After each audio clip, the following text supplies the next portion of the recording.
Welcome back. We're just getting the latest Canadian GDP data. Those numbers coming out right now, set at 0.2% for the month of July. So Gavin Graham with Spire Wealth Management, still with us here to kind of break down what we're seeing. You can see also we're taking a look at the Canadian dollar chart on that right now. It is down in intraday trading to start the morning. So Gavin, 0.2% is the actual number coming out right now. I mean, what are your thoughts on that? This sounds like close to what you were kind of predicting.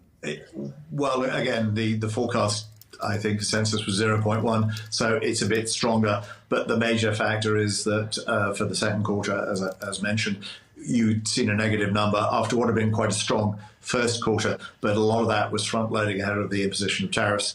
And to be fair, the weakness in the second quarter probably was some give back for that. But, 0.2 is not especially impressive, even though there's a lot of variation in the monthly numbers. And you'd have to say that we are in a fairly slow growth economy, largely perhaps contributed by the very sharp fall in immigration, with the government cutting back on particularly temporary visas and things like that. But a large part of the economic growth over the last 2-3 years was the very large number of immigrants, legal immigrants coming into Canada. Now that that's been reduced somewhat, that is obviously a bit of a drag, quite apart, of course, from the specific effect of tariffs in, for example, auto centres. Places like Windsor and Oshawa are being especially badly hit by the increase in tariffs. Okay, we're also joined now by Jimmy Jean, Vice President and Chief Economist at Desjardins, with some more analysis on this. So, Jimmy, good to have you as well. I know Gavin's also standing by to pick your brain on this. As we mentioned, those numbers out at 0.2, just above what was forecasted at 0.1. Expected, but maybe not great for Canada?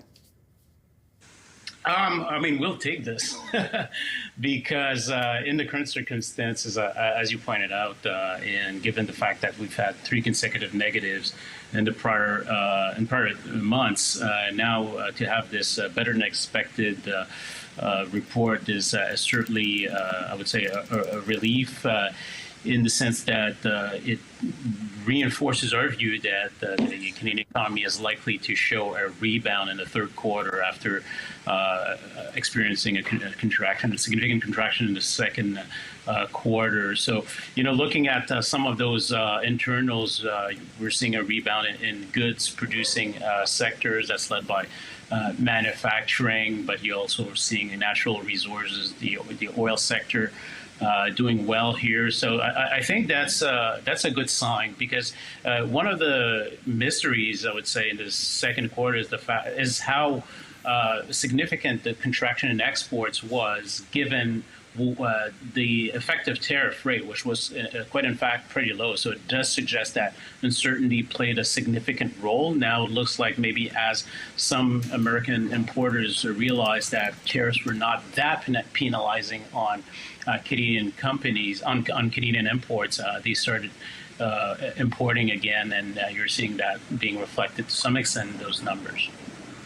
And we know also, it sounds as though many analysts saying Canada has been hovering on the brink of possibly a recession for a little while. Does this show, as you say, that maybe we've dodged that, or is it still? And you talked about tariffs as well, and maybe the impact hasn't maybe been felt quite yet, with more to come.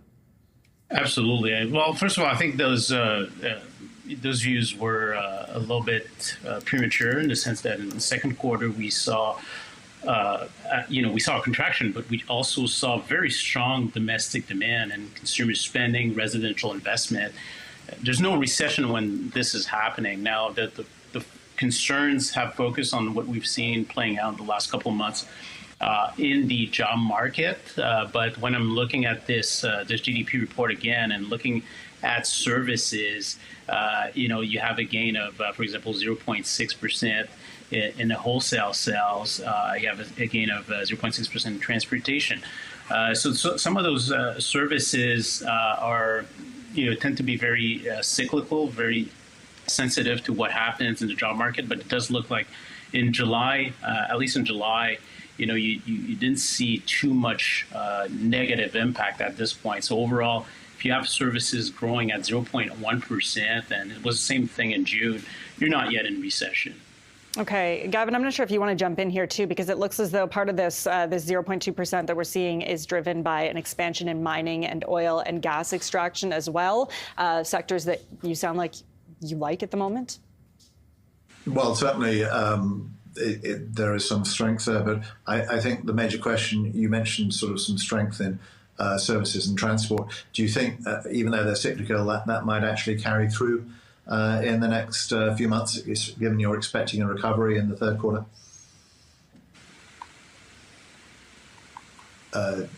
That's Jimmy, that question was for you. Oh, sorry. Oh, excuse me. I thought it was gone. Well, I think you're right. I mean, there's a lag, the effects of what we were seeing developing on the tariff front.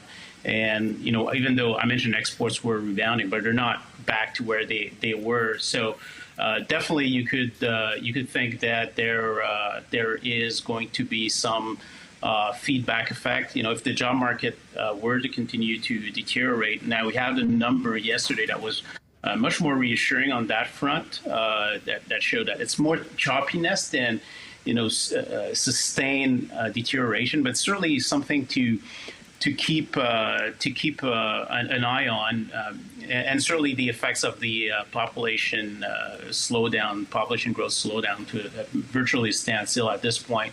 So the risks are definitely there for the next, I would say, until the end of the year.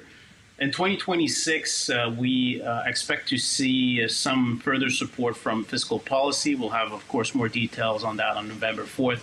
But we do expect some of those projects, so some of those investments to kick in and to provide further support underneath the Canadian economy as this adjustment continues to go. And also, you have fiscal policy, but you also have monetary policy. So we do expect the Bank of Canada to deliver 2 more rate cuts, which will further cement the narrative that the Canadian economy is bending, it's not cracking, and we do expect that pivot to take place more firmly in 2026. Bending, not cracking. Okay, and you mentioned November 4th. That's when the federal budget is expected to come out. Also, we know right now the Prime Minister back in the UK trying to strengthen ties there. That was my next question for you, is what needs to happen now to see even more resilience within the Canadian economy? Well, exactly. We need to see, I think, the key here is going to be business investment. That's really what we need to move the dial on. There's the public investment part of it. We can be fairly confident that there's going to be some significant announcements, some significant projects. Some already been announced. They were existing projects, but I think there will be some further ones on the public side. But we need to see that traction or that momentum spread out to the business side of things, and that's where there's more uncertainty. Not just because of trade policy in the U.S., of course, but also uncertainty related to immigration. There's a lot of businesses that are counting on foreign workers to support their activities, and those businesses, of course, will have to invest to be able to rely less on workers and more on automation solutions. But at this point, it's not clear whether many of them will be ready to take that shift. What compounds the issue is that the U.S. now has a very competitive fiscal policy and tax policy when it comes to capex, machinery and equipment in particular, as part of the One Big Beautiful Bill Act. And Canada does not yet have a response for that. So the fiscal competitiveness side of things, I think, will be also very important to keep an eye on over the next couple of months to see whether the government has some kind of response that can not only keep our investment in Canada, but also grow it further. Okay, Jimmy, so great to have you. Thanks so much for your insight and for joining us. Really appreciate it. That was Jimmy Jean, Vice President and Chief Economist at Desjardins.